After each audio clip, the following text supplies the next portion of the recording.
जी, आज के लेक्चर का आगाज करते हैं। प्रीवियस लेक्चर में हमने मल्टीप्लायर का कंसेप्ट कवर किया था, फिर कल के लेक्चर में हमने कुछ टेस्ट डिस्कशन और एमसीक्यूज डिस्कस किए थे।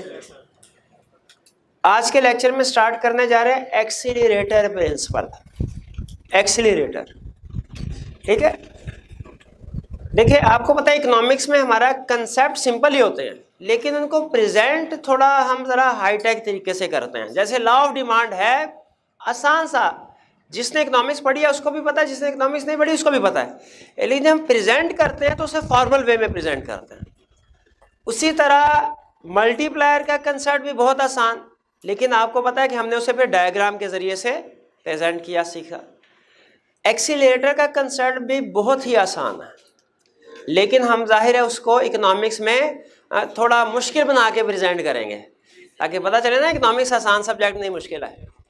पहले उससे हम कंसेप्चुअली समझते हैं। कंसेप्ट समझ आ गया तो लॉ भी इंशाल्लाह आसानी से समझ आ जाएगा। ये सारी वर्किंग इसकी। कंसेप्ट क्या है? दो स्टेटमेंट आपके सामने मैं रखने जा रहा हूं, आपने मुझे बताना है दोनों में से कौन सी स्टेटमेंट ट्रू है, या मे बी दोनों फॉल्स हो, या मे बी दोनों ट्रू हो। ये आपने एनालिसिस करना। पहली स्टेटमेंट, लिबर्टी मार्केट में शवारमा शॉप्स ज्यादा हैं, इसीलिए वहां पे शवारमा की प्रोडक्शन कंजम्पशन ज्यादा होती है। एक कंसेप्ट ये, क्योंकि मिलता जुलता कंसेप्ट हमने लॉ ऑफ सप्लाई में भी पढ़ा था, जितने ज्यादा सप्लायर उतने ज्यादा। पहला कंसेप्ट ये कि शॉप्स ज्यादा हैं, इसीलिए प्रोडक्शन आउटपुट कंजम्पशन ज्यादा है। दूसरी स्टेटमेंट, लिबर्टी में कंजम्पशन डिमांड ज्यादा है शवारमा की, या ज्यादा डिमांड होने से, ज्यादा डिमांड, शवारमा की ज्यादा डिमांड होने से न्यू शॉप्स वहां पे ओपन होंगी। बताइए, शॉप्स ज्यादा ओपन होने से भी कंजम्पशन बढ़ती है, प्रोडक्शन बढ़ती है, और कंजम्पशन या प्रोडक्शन के ज्यादा होने से शॉप्स नहीं खुलती हैं। दोनों में से कौन सी स्टेटमेंट ट्रू है?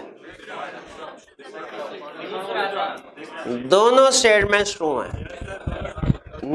देखें, नंबर ऑफ फर्म ज्यादा होने से भी आउटपुट सप्लाई बढ़ती है, ये भी कंसेप्ट ट्रू है। और मार्केट में डिमांड ज्यादा होने से भी नंबर ऑफ सप्लायर्स ऐड होते हैं, न्यू इन्वेस्टमेंट मार्केट में आती है, यह भी कंसेप्ट ट्रू है। लेकिन दोनों में फर्क है। आपको याद है हम जीडीपी की कैलकुलेशन करते हैं, कैसे करते हैं? C प्लस आई प्लस जी प्लस एक्स माइनस एम, और ये आता है हमारा जीडीपी। जीडीपी, ठीक है। अब मुझे बताइएगा सोच के, इन्वेस्टमेंट बढ़ने से जीडीपी बढ़ती है, जितनी इन्वेस्टमेंट बढ़ेगी उतनी जीडीपी बढ़ेगी। कैलकुलेशन में ऐसे ही होता ना। ये कौन सा कंसेप्ट है, मल्टीप्लायर के एक्सीलरेटर? कोई भी नहीं, ये तो मैथ का कंसेप्ट है। इन्वेस्टमेंट जितनी बढ़ेगी जीडीपी उतनी ही बढ़ेगी, ये मैथ का कंसेप्ट है। मल्टीप्लायर ये नहीं है। मल्टीप्लायर क्या कहता है? इन्वेस्टमेंट बढ़ने से जीडीपी आउटपुट ज्यादा बढ़ेगी, ये है मल्टीप्लायर। अब एक्सीलरेटर क्या है? इन्वेस्टमेंट बढ़ने से जीडीपी आउटपुट ज्यादा बढ़ेगी, ये है मल्टीप्लायर। एक्सीलरेटर क्या है? आउटपुट ज्यादा होने से इन्वेस्टमेंट बढ़ेगी, ये है एक्सीलरेटर। एक्सीलरेटर ये है मल्टीप्लायर। दोनों में फर्क है। फर्क समझ आया आपको? ठीक है। अब मुझे ये बताइए, अगर लिबर्टी में ज्यादा कंज्यूमर वहां जाते हैं, कंजम्पशन ज्यादा है, वहां पे ज्यादा हो रही है, तो वहां पे नई शॉप्स ओपन होंगी कि नहीं होंगी? तो कंजम्पशन आउटपुट ज्यादा है तो उससे इन्वेस्टमेंट बढ़ेगी। ये कौन सा कंसेप्ट है? एक्सीलरेटर। मल्टीप्लायर में हम कंसेप्ट पढ़ते हैं इन्वेस्टमेंट के बढ़ने से आउटपुट ज्यादा बढ़ रही है।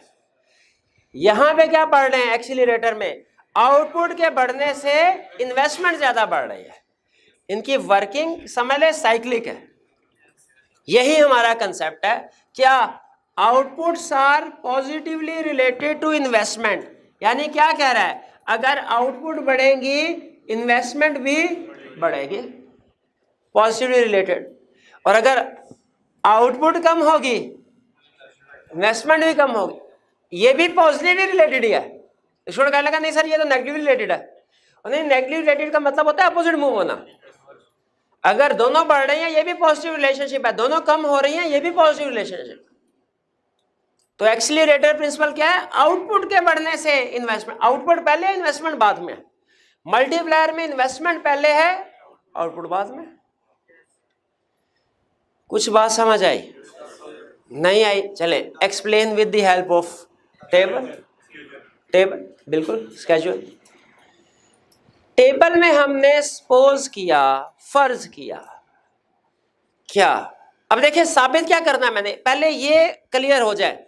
ये ला, अगर मैं ये साबित कर दिया कि आउटपुट के बढ़ने से इन्वेस्टमेंट बढ़ रही है और आउटपुट के कम होने से इन्वेस्टमेंट कम हो रही है, तो आप मान जाएंगे कि लॉ सच्चा है? मान जाएंगे। अब मैंने यही साबित करना है बाकी के लेक्चर में, क्या कि आउटपुट के बढ़ने से इन्वेस्टमेंट बढ़ती है और आउटपुट के कम होने से, बाकी सारी बातें छोड़े, मुझे ये बताइए जो मैं टेबल बनाऊंगा उसमें आउटपुट पहले आएगी कि इन्वेस्टमेंट? लॉ यही कह रहा है कि आउटपुट के चेंज होने से इन्वेस्टमेंट चेंज होगी। मैंने दो चीजें फर्ज की। पहली चीज, कैपिटल आउटपुट रेशो इज 5:1। पहली चीज क्या की, capital output ratio is, capital output ratio is 5:1 है कैपिटल आउटपुट रेशो। इसमें 5 क्या है कैपिटल, 1 क्या है, जाहिर है अगर 5 आउटपुट होता तो ये कैपिटल आउटपुट की बजाय हम आउटपुट कैपिटल रेशो पढ़ रहे होते हैं। कैपिटल आउटपुट रेशो का मतलब पहले क्या आया फिर क्या आया, कैपिटल आउटपुट रेशो 5:1 का मतलब क्या है कि आपको एक आउटपुट इंक्रीज करने के लिए 5 रुपीज कैपिटल चाहिए।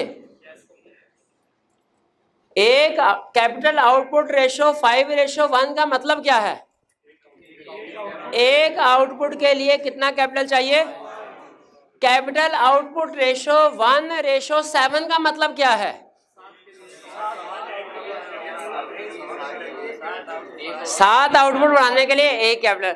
और कैपिटल आउटपुट रेशो 7:1 का मतलब क्या है, एक आउटपुट बढ़ाने के लिए 7 कैपिटल चाहिए। आपको इसमें सोचने की जरूरत नहीं है, बस क्वेश्चन में जो आ गया आपने उसी को यूज करना है।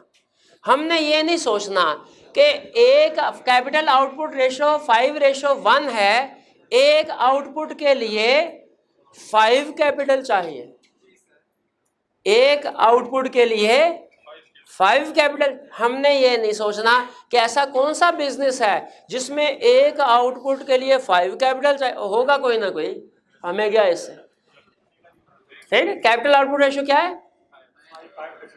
कैपिटल आउटपुट रेशो समझ आ गई, मतलब क्या है, एक आउटपुट के लिए कैपिटल आउटपुट, एक आउटपुट के लिए 5 कैपिटल चाहिए। यहां तक clear. Depreciation rate is 10% of last years capital. इसमें 10% तो मुझे समझ आ गया, अकाउंटिंग में बेतहाशा पड़ा है। कैपिटल नहीं समझ आया, लास्ट भी समझ नहीं आया, लास्ट ईयर भाई अकाउंटिंग में तो पढ़ा था कैपिटल पे इंटरेस्ट होता है। अकाउंटिंग में क्या पढ़ा था, कैपिटल पे इंटरेस्ट होता है। इकोनॉमिक्स वाले कह रहे हैं कैपिटल पे डेप्रिसिएशन होती है, ये क्या चक्कर है भाई, कंसेप्ट फर्क है। उधर अकाउंटिंग में पैसों को कैपिटल कहते हैं, यहां पे मशीनरी को कैपिटल कहते हैं, पैसों को क्या कहते हैं, मनी। एग्जैक्टली। तो कैपिटल डेप्रिसिएशन 10% ऑन कैपिटल बिल्कुल सही लफ्ज है, गलत नहीं है। दूसरा लास्ट ईयर, पिछले साल, ठीक है। अकाउंटिंग ये एज्यूम करती है कि इस साल के एसेट पे इस साल की डेप्रिसिएशन, इकोनॉमिस्ट कहते हैं नहीं, हमारा जो पिछले साल का क्लोजिंग कैपिटल होता है ना वो इस साल चलता है, वो इस साल चलता है। इस साल जो हमने नया लेके आते हैं कैपिटल वो क्लोजिंग पे लेके आते हैं, assumption का फर्क है ना। इकोनॉमिस्ट ये एज्यूम करते हैं कि हमने सारे जितने भी एसेट खरीदे बेचे वो ईयर एंड पे किए। बहरहाल उसने क्वेश्चन में जब कह दिया 10% ऑफ लास्ट ईयर कैपिटल, तो हमने पिछले साल के कैपिटल पे ये रेट लगाना है। लेकिन इकोनॉमिक्स में जहन में रखिएगा जो कैपिटल पे डेप्रिसिएशन रेट होता है वो पिछले साल के कैपिटल पे होता है। ये दो अजम्पशन समझ आई कि नहीं? क्योंकि इन्हीं की बेस पे मैंने सारा क्वेश्चन आगे सॉल्व करना है। इनमें कोई मसला है तो पूछ ले। Capital output ratio, depreciation rate जो उसने कहा हुआ है वो ही हमने यूज करना है, और जिस तरीके से कहा हुआ है वैसे ही यूज करना है। 10% कहा है तो 10% करेंगे, उसने कहा लास्ट ईयर कैपिटल तो लास्ट ईयर कैपिटल पे कहेंगे। हमने एतराज नहीं करना, नहीं रट्टा नहीं है तो सही, ये तो हमने रिक्वायरमेंट को फॉलो किया भैया, तो रट्टा काहेगा हो गया? तो रिक्वायरमेंट, क्वेश्चन की रिक्वायरमेंट में है कि depreciation rate 10% last year capital, तो मैं थोड़ी ये कहूँगा भैया तुम्हें क्या पता, ये अकाउंटिंग में तो हम इस साल के कैपिटल पे करते हैं, चलो भाई इस साल पे लगाओ।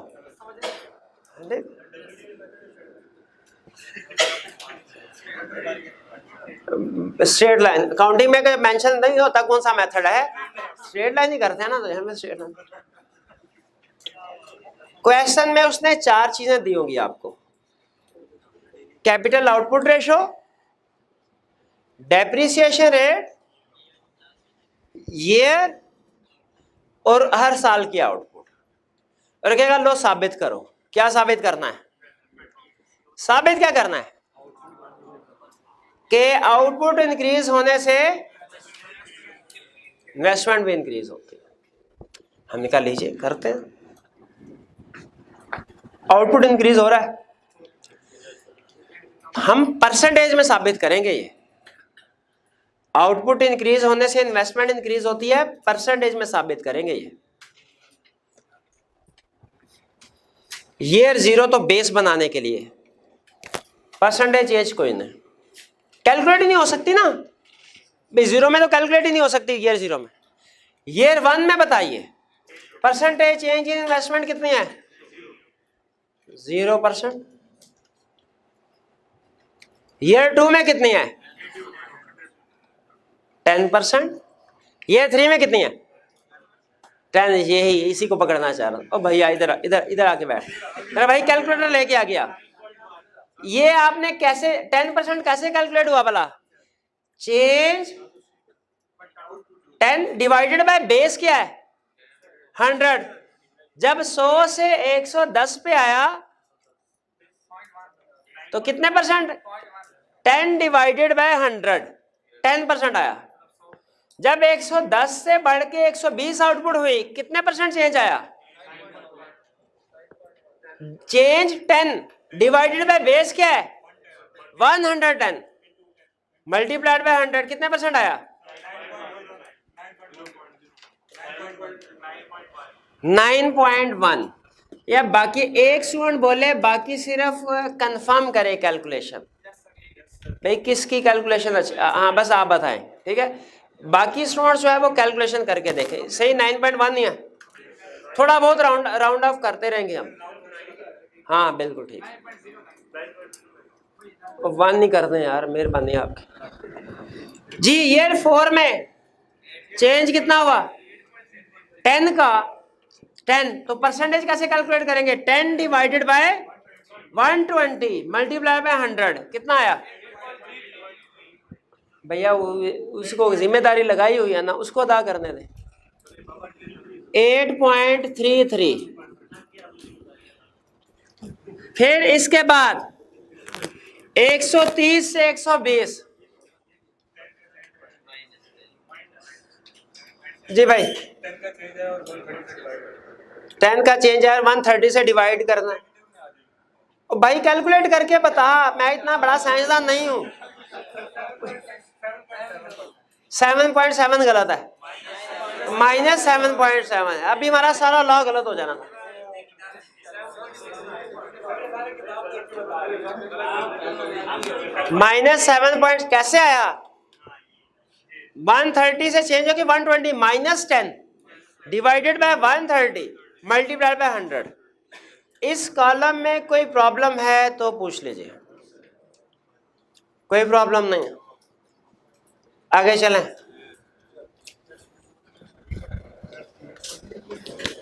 रिक्वायर्ड कैपिटल 100 आउटपुट चाहिए, कैपिटल कितना चाहिए? कैसे पता चला 500? कैपिटल आउटपुट रेशियो से। कैपिटल आउटपुट रेशियो 5:1 का मतलब क्या है? एक आउटपुट के लिए 5 कैपिटल चाहिए, एक आउटपुट के लिए 5 कैपिटल चाहिए। 100 आउटपुट के लिए कितना कैपिटल चाहिए? 500। 100 आउटपुट के लिए कितना कैपिटल चाहिए? 110 के लिए कितना चाहिए? 120 के लिए कितना चाहिए? 130 के लिए कितना चाहिए? 120 के लिए कितना चाहिए?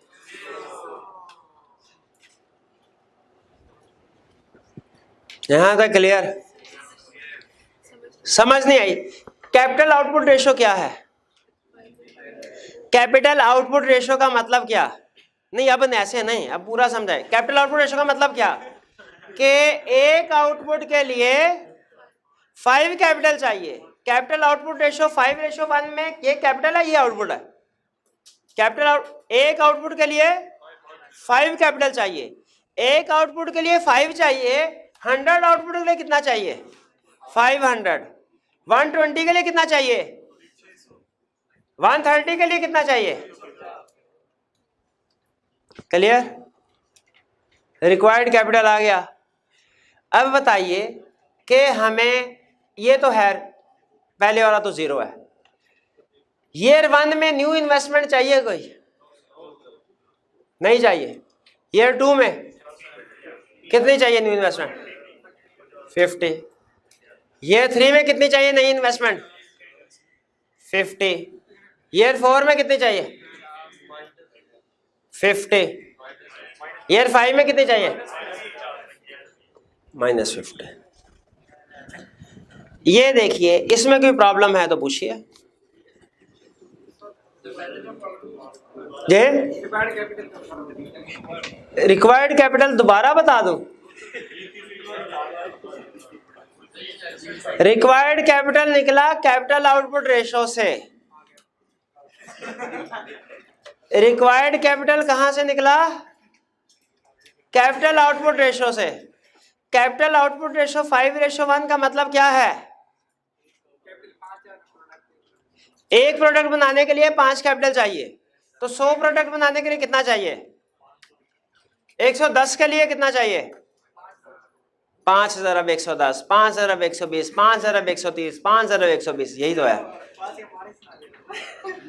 5 का पढ़ा है, ये फरमाइशी प्रोग्राम चल रहा है। 5 का पढ़ा सुना दो तुझे। हाँ, अब देखें, पिछले साल में हमने 100 यूनिट बनाना था, कितनी इन्वेस्टमेंट चाहिए थी? अगले दिन 110 यूनिट बनाना है अगले साल, तो क्या 500 के एसेट होने चाहिए हमारे पास? इन्वेस्टमेंट 110 यूनिट बनाने के लिए कितने की इन्वेस्टमेंट चाहिए? 550 की। अब यूनिट बढ़ाने हैं, क्या फौरन बढ़ जाएंगे? उसी जो हमारे पास मशीन है उसी से बन जाए? भाई नई मशीन नहीं लानी पड़ेगी। नहीं समझा रहा हूं भाई, आउटपुट बढ़ानी है तो नई मशीनरी भी तो लानी पड़ेगी। पैसे चाहिए आउटपुट बढ़ाने के लिए, पैसे चाहिए और क्या नहीं चाहिए? 100 आउटपुट के लिए पैसे 500 चाहिए, 110 के लिए।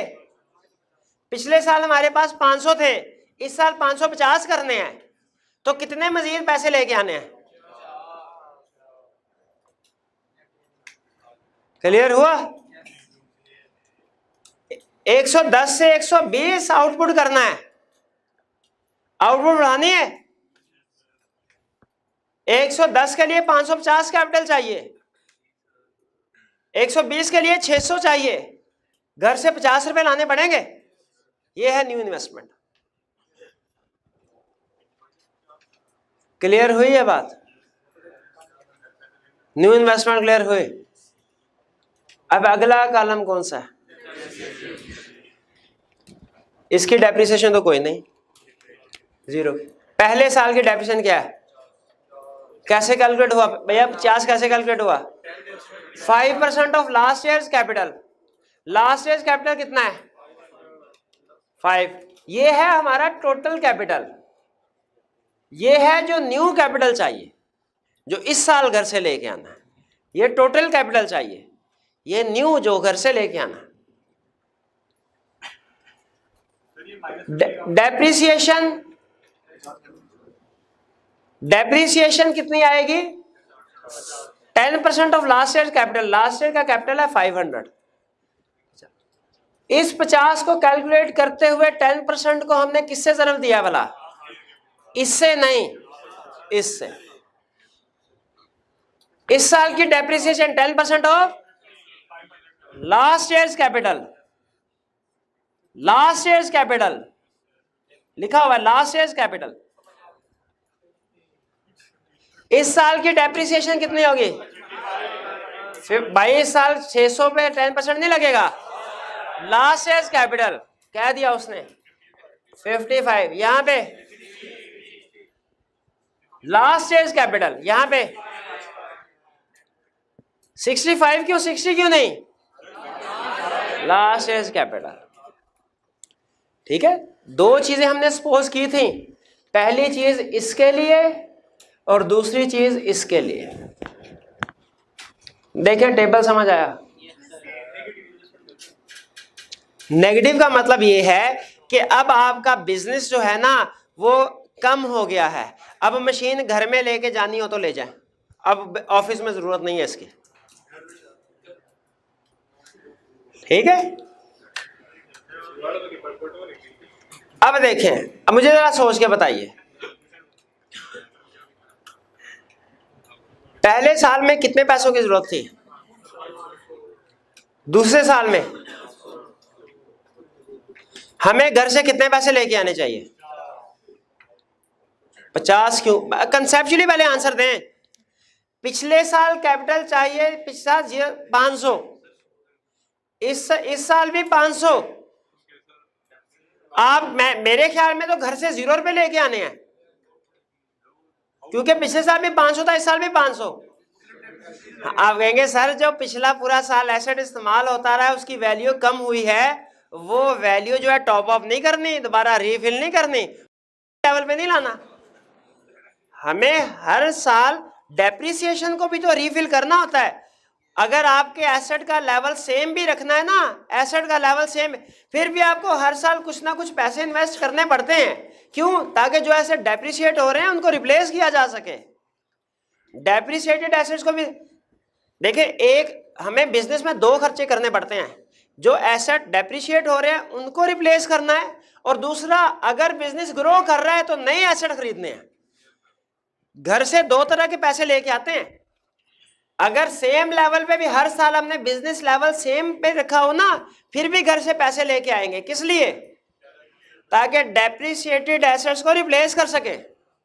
और अगर बिजनेस ग्रो करना हो तो फिर दो पैसे लेके आएंगे घर से, एक डेप्रिशिएटेड एसेट्स को रिप्लेस करने के लिए और दूसरा न्यू एसेट खरीदने के लिए।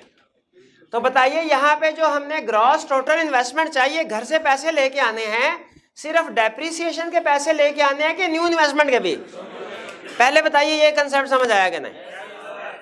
तो बताइए मैंने घर से कितने पैसे लेके आने? ये 0 में 0, 1 में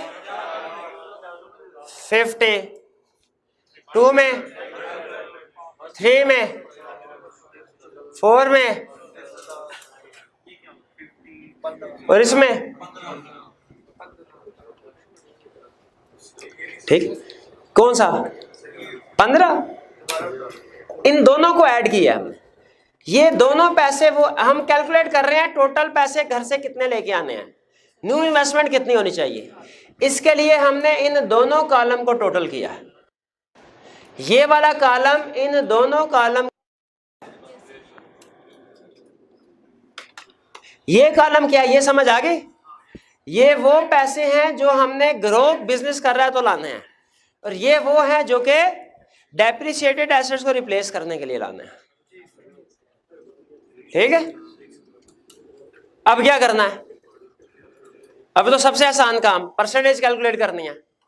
पहले साल की तो कोई होगी नहीं, ठीक है, दूसरे साल की भी नहीं है, तीसरे में कितना चेंज आया 50 का, 50 डिवाइड बाय 50 मल्टीप्लाई बाय, भाई परसेंटेज कैलकुलेट करें ना, उधर सिखाती थी ना परसेंटेज कैसे कैलकुलेट करते हैं। ये कितने परसेंट आएगा 100%, 100 से 5 percentage, 5 divided by 100 multiply by 100 कितना आया 5%। यहां पे कितने परसेंट आया 105 से 110 हुई इन्वेस्टमेंट, 5 का चेंज है, 5 डिवाइडेड बाय 105 मल्टीप्लाई बाय 100 4.76, 4.8 कर ले, राउंड ऑफ कर लेते हैं। नेक्स्ट 110 से 15 95 चेंज आया -95, -95 डिवाइडेड बाय 110 मल्टीप्लाई बाय 100 -86.4%। ये कैसे आसान लगे, 110 से 15 इन्वेस्टमेंट हो गई, चेंज कितने का आया 95 डिक्रीज, तो -95 divided by 110 multiply by 100। Clear हो गया ये। अब देखिए साबित हमने क्या करना था,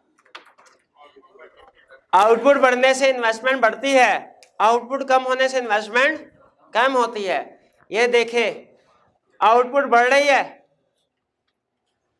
आउटपुट बढ़ रही है, आउटपुट के बढ़ने से इन्वेस्टमेंट भी बढ़ रही है, ये प्लस है ना, ये सारे प्लस है। आउटपुट में पॉजिटिव चेंज आ रहा है, इन्वेस्टमेंट में भी पॉजिटिव चेंज आ रहा है, बढ़ रही है, परसेंटेज डिफरेंट है, लेकिन जैसे जैसे आउटपुट बढ़ रही है वैसे वैसे ही इन्वेस्टमेंट बढ़ रही है। हमने ये नहीं देखा था कि कितनी इन्वेस्टमेंट से कितनी आउटपुट बढ़ रही है, ये नहीं, क्वांटिफिकेशन नहीं, सिंपल कंसेप्ट, आउटपुट बढ़ने से इन्वेस्टमेंट बढ़ रही है। उधर देखें आउटपुट बढ़ रही है, इधर इन्वेस्टमेंट बढ़ रही है, एग्री करते हैं। और जब आउटपुट कम हुई, आउटपुट कम हुई, इन्वेस्टमेंट भी कम हो गई, वो नेगेटिव हुई तो ये भी नेगेटिव हुई। यही तो हमारा एक्सीलरेटर प्रिंसिपल था। क्या एक्सीलरेटर प्रिंसिपल था, आउटपुट बढ़ने से इन्वेस्टमेंट बढ़ेगी। देखिए साबित हो गया। अब आपको समझ में आया कि वो 130 से 120 पे क्यों गया था, क्योंकि उसने लॉ के दोनों हिस्से कवर करने थे। उसने ये भी बताना था कि इन्वेस्टमेंट के बढ़ने, आउटपुट के बढ़ने से इन्वेस्टमेंट बढ़ती है, उसने ये भी बताना था कि आउटपुट के कम होने से इन्वेस्टमेंट कम होती है। अगर क्वेश्चन यहाँ पे खत्म कर देता ना 130 पे, आपको ये तो समझ आ जाती आउटपुट के बढ़ने से इन्वेस्टमेंट बढ़ती है, लेकिन ये समझ ना आ पाती कि आउटपुट के कम होने से इन्वेस्टमेंट कम होती है। पिक्चर क्लियर ना होती, दोनों साइड्स क्लियर ना होती पिक्चर की। जी कुछ कुछ समझ आया, कहें तो एक दफा फिर समझा दूं? नहीं? अच्छा फिर मुझे बताइए, एग्जाम में जब एक्सीलरेटर प्रिंसिपल हमसे पूछेगा तो कौन सी, वैसे तो हम खुद से भी टेबल याद कर जाएंगे ये वाला, कि क्यों नहीं, कैपिटल आउटपुट रेशो क्या है 5:1, और डेप्रिसिएशन क्या है 10% of last year capital, year क्या है 0 1 2 3 4 5 6 9, और आउटपुट क्या है 0 पे 100, 1 पे, फिर 110, फिर 120, फिर 130, फिर 120। बस ये 4 चीजें पता है, बाकी सारा आप खुद कैलकुलेट कर सकते हैं। परसेंटेज आउटपुट कैसे कैलकुलेट किया, सिंपल परसेंटेज से, ये आपने मैथ स्टैट में सीखी हुई है, परसेंटेज कैलकुलेट करना। रिक्वायर्ड कैपिटल कैसे कैलकुलेट किया,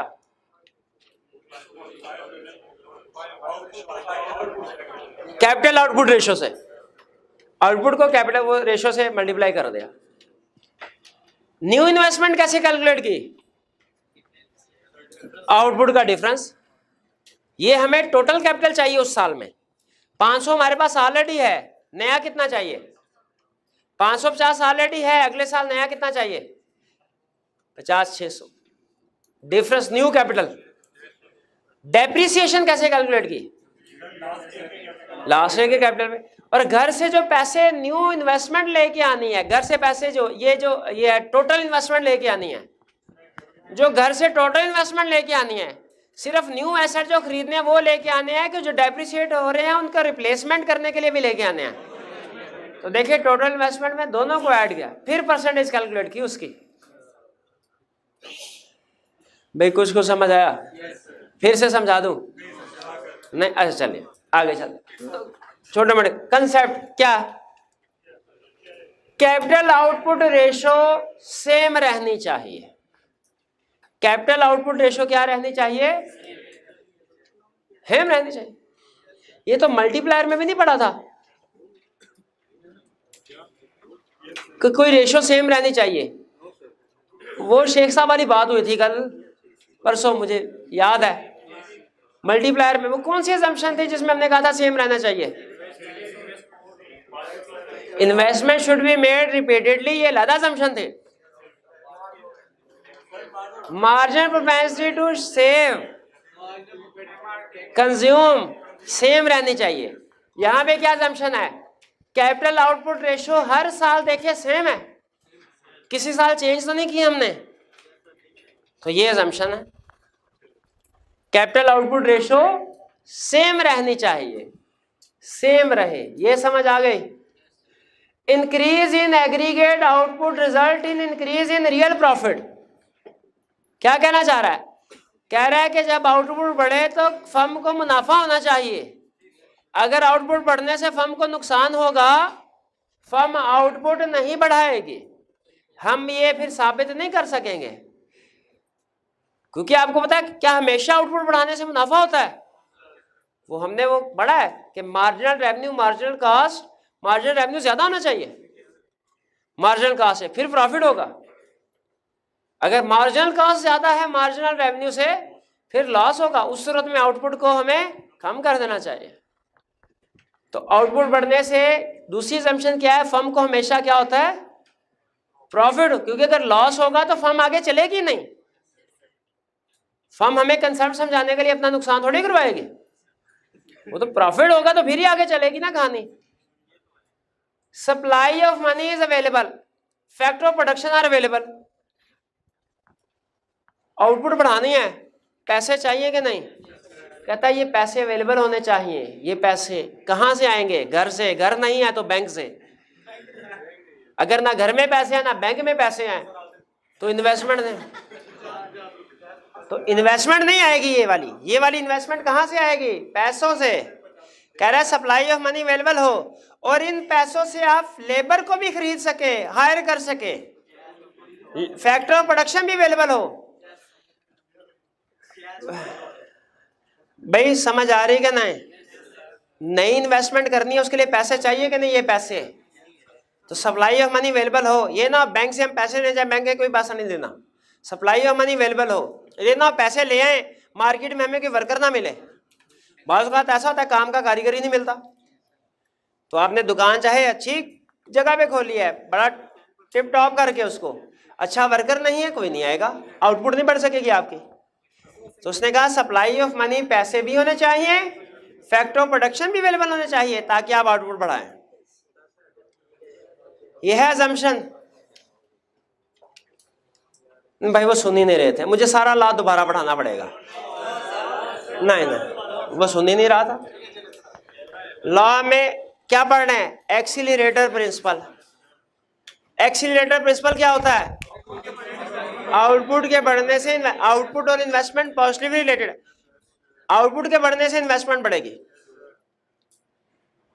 टेबल में बनाने के लिए हमें चार चीजें क्या चाहिए? Capital output ratio, depreciation rate, year, output. Output से क्या कैलकुलेट करना है हमने? सबसे पहले परसेंटेज चेंज इन आउटपुट। फिर उसके बाद आउटपुट से ही एक और चीज कैलकुलेट करनी है, रिक्वायर्ड कैपिटल। फिर रिक्वायर्ड कैपिटल पे डेप्रिसिएशन निकाल लें और न्यू कैपिटल। रिक्वायर्ड कैपिटल से न्यू कैपिटल, चाहे डेप्रिसिएशन पहले निकाल लें बाद में फर्क कोई नहीं पड़ता, दोनों चीजें कैलकुलेट करनी है, दोनों चीजें कैलकुलेट करनी है ना।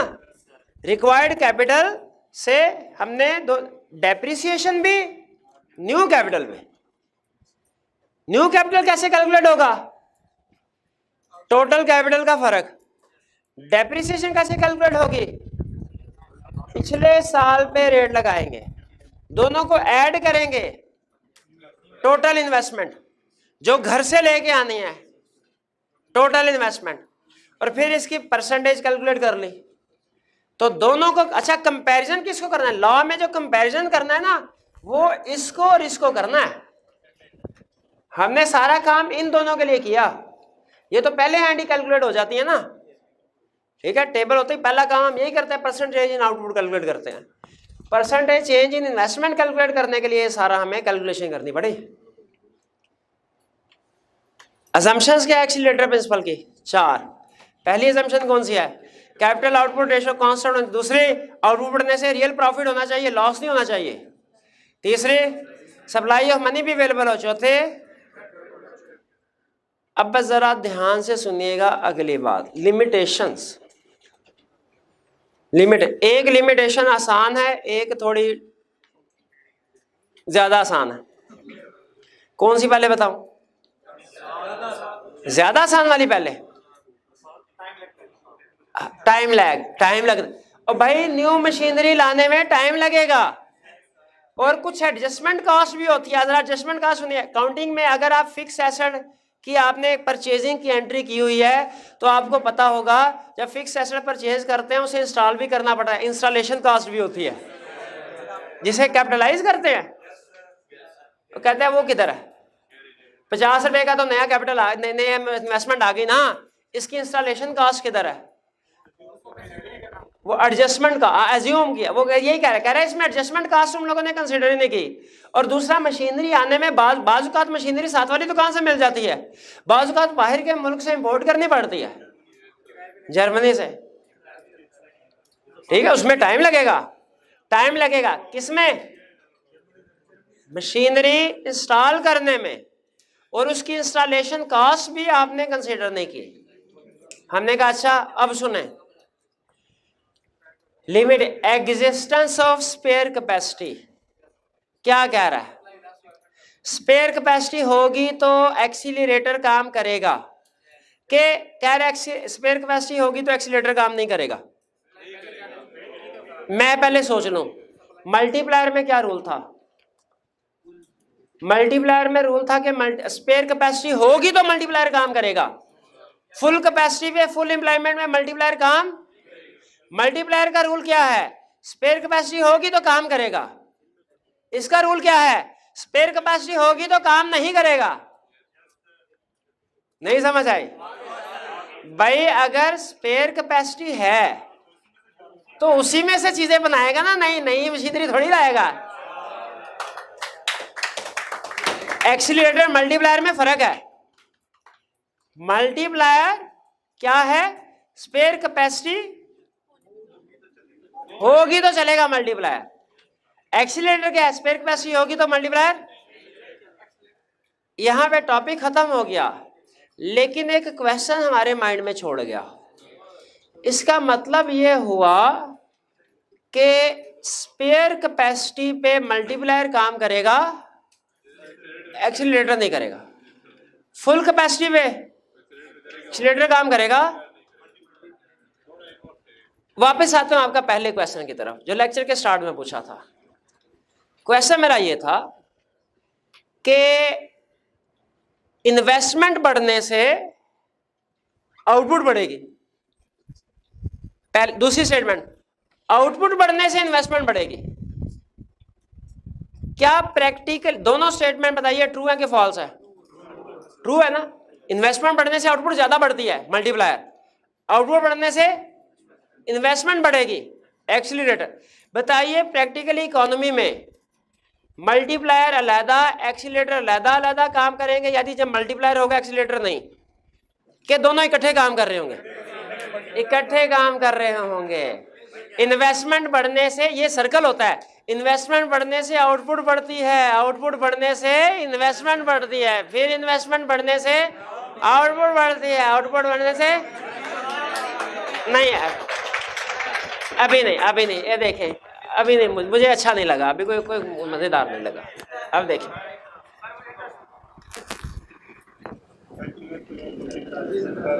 एग्रीगेट सप्लाई, जीडीपी या आउटपुट, यहाँ पे प्राइस लेवल।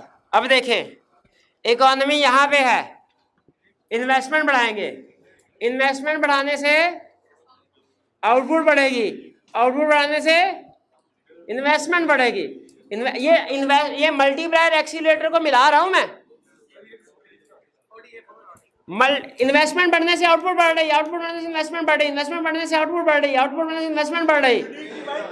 लेकिन यहां पे आगे तो महंगाई होना शुरू हो गई, महंगाई होना शुरू हो गई। इसलिए हमने क्या फैसला किया, भाई इन्वेस्टमेंट बहुत बढ़ गई, यू टर्न कर ले भाई। कैसे? इन्वेस्टमेंट कम कर लें, इन्वेस्टमेंट कम करने से आउटपुट, आउटपुट कम करने से वही रिवर्स है, इन्वेस्टमेंट कम करने से आउटपुट, आउटपुट कम करने से इन्वेस्टमेंट। फिर यहां पे आके हम कहेंगे नहीं आउटपुट, फिर आगे, फिर ये थोड़ा 2-3 दफा आके यहां पे आके स्टेबल हो जाएगी इकोनॉमी, यहां पे आके फिर स्टेबल हो जाएगी। क्लियर हो गया? ये था मल्टीप्लायर और एक्सीलरेटर दोनों को इकट्ठा। यानी लिखा लर्निंग ऑब्जेक्टिव 5 है, लेकिन लर्निंग ऑब्जेक्टिव 6 भी बढ़ा दिया आपको।